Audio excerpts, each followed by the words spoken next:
So, Michelle. Hey, this is Lee, Wolf Wilson from Hunted. And I'm hanging out here with Rowan, Wolf Wilson, also from Hunted. And we are at Waco Escape Rooms. And I'm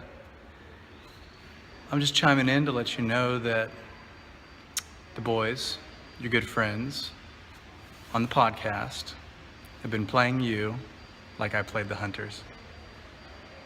These are the days of your lives. Have fun.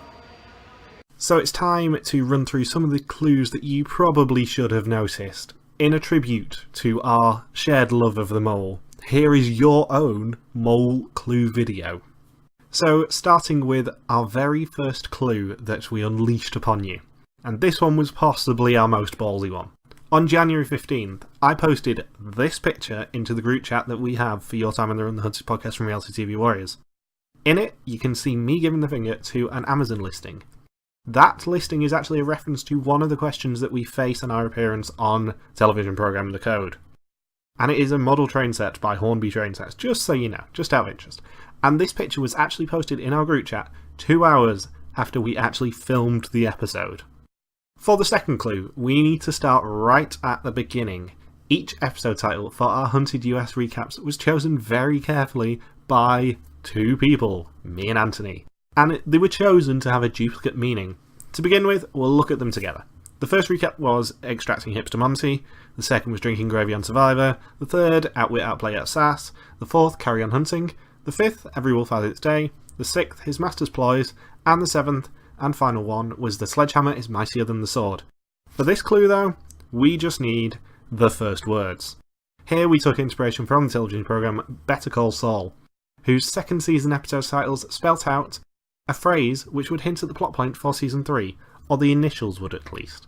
For R1, that order, however, is reversed. If you reverse the order of the first words, the initials spell out a phrase, which you might have been able to see is The Code, the name of the show which we appeared upon. The third clue takes inspiration from a show much closer to all of our hearts, The Mole. In particular, a series that we've mentioned a few times in both the UK and the US Hunted recaps, The Mole UK 1.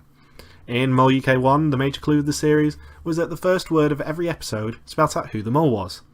In our final recap, I said one particular phrase twice. Final words are very important. For our version of this classic clue, Ant did something very strange. After I signed off each episode with Your Time on the Run is over, he seemingly said a pretty nonsensical phrase. Do any of these sound familiar? And we'll be back on Sunday, won't we? You know we are. Bring it on. And we'll be back next week with the best show on TV. And we're back next week with more ridiculous goings on. Till next week, when we'll be probably doing our final recap until Amazing Race starts in April. Feel free to follow me. I might not be actively involved in Amazing Race, but you will at least get to find out whether my favourite team comes forth. There was only one word each week that was important, however, and as the clue suggests, that was the final one.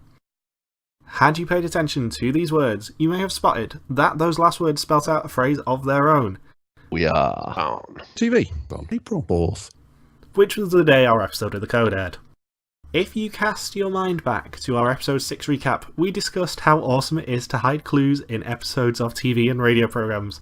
That was 100% deliberate, because obviously you didn't realise that these clues were being hidden in episodes around you. The best example of this was our final 2 recaps.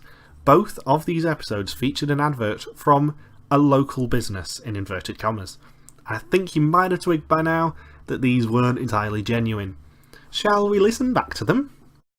Are you tired of eating at all-right restaurants? Try Kanawai in Salford Keys, where you can be safe in the know or have a great time. Kanawai, you'll never get better. Still hunting for that perfect combination of food, drink and entertainment? Well, try Bar 836. We now offer great food and drink deals, and from Monday the 20th of March we have our daily quiz Monday to Friday featuring legendary host Matt. Alright, 836, the perfect combination. That's Bar 836, Trafford Road, Manchester, near Media City, UK. Open 7 days a week, 12 till 12. From these two adverts, I've picked out 8 important words or phrases. Twice we heard Alright, which is the surname of the host of the show that we're on, The Code, Matt Alright. The first ad was for Kanawai, which is the Hawaiian word for code. The first ad also talks about being safe in the knowledge. Cracking a safe is the objective of The Code, where you're looking for the perfect combination, as the second advert says. The second ad was also for a bar called Bar 836, which was the code on our safe. It also talks about a daily quiz from March the 20th, which was the premiere date of this series. For the final set of clues, do you recognise any of these words or phrases? All of them appeared in our podcast during this season, and it just so happens that they are all also answers to our quiz. In particular, my favourite one was one from our very first round. The question was, which meat is usually in a pasta carbonara? And the answer on the board was chicken. A word which you have called me so many times this season, Michelle, and my response was ham or gammon, which was a reference to the answer in our game, which was bacon or pancetta. As you can probably tell, we have put far too much effort into this, but I would like to thank everyone who's kept this secret for so long from you, because so many people around you knew. From the start of this crazy plan in September, when Ant first suggested that we apply for something, to just everyone from Kurt to Logan, to Lee, Beth and Hillmark as they knew as well, to Mark Doyle, no one has blabbed to you, and it is gobsmacking to me. Huge thanks also go to everyone actually involved in making this happen by putting us on the show. So everyone in production at The Code. And just allowing us to give such a wonderful gift to the British public of learning about our podcast. And I think it's probably time that we now unblock you on Twitter as well. Toodles!